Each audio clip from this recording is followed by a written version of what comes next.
According to pediatric endocrinologist Shade Majidi, around 18,000 kids are diagnosed with type 1 diabetes each year. My name is Bryce Hall, and I was one of those 18,000 children that were diagnosed back in 2003. I've been living with this disease for 17 years, and I want to talk to you guys today about the signs and symptoms of type 1 diabetes, the managing of everyday life of type 1 diabetes, and the different types of treatments in order to live a healthy life with type 1 diabetes. To start, I want to talk about the signs and symptoms of type 1. According to the Mayo Clinic, the symptoms of type 1 include frequent thirst, frequent urination, extreme hunger, weight loss, mood changes, blurred vision, and fatigue. Although these signs and symptoms may seem rather common, it's important to realize that all these together are very important factors of type 1 diabetes.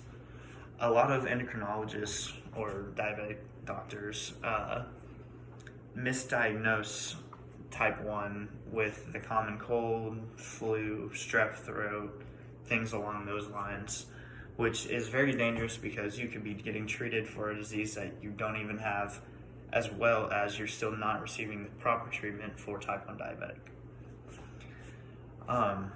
Next, I want to talk to you guys about the managing everyday life with type 1 diabetes. I have a brother who also has type 1 diabetes who was diagnosed 2 years before I was. He's been living with the disease for 21 years now. When we both played soccer when we were younger, at halftime, his blood sugar would be way above what his target range would be because of all the adrenaline building up inside of him throughout the game, causing his blood sugar to rise. Me, on the other hand, at halftime of a soccer game would be in the 40s, 30s, which is very low blood sugar due to the exercise that hits me right away. When managing type 1 diabetes, it's never a good idea to compare your numbers to another diabetic. Every single day, each diabetic lives a different life and is affected differently by their type 1 diabetes. It is the same disease, but each person's body accepts it differently. Next, I want to talk about the two different types of pumps that are available to type 1 diabetics. According to D-Life editors, the difference between the two main types of pumps are traditional and patch pumps.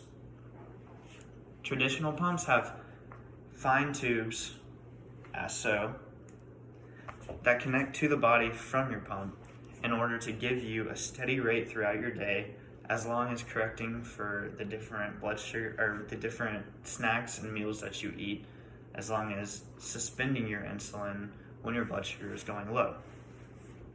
Patch pumps are where you wear a thing on your body, an insertion on your body, and it is controlled by another device, a remote device, through Bluetooth. It's up to the diabetic which type of pump that they like and prefer most. However, most diabetics that I have met in my lifetime do wear traditional pumps.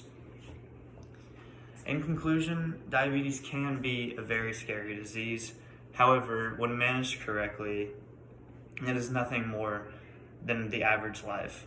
Sure, we have to be a little more accountable when eating things, watching how we regulate our everyday life, but on the bright side of everything, it makes you more accountable and holds you to a higher standard in governing your life.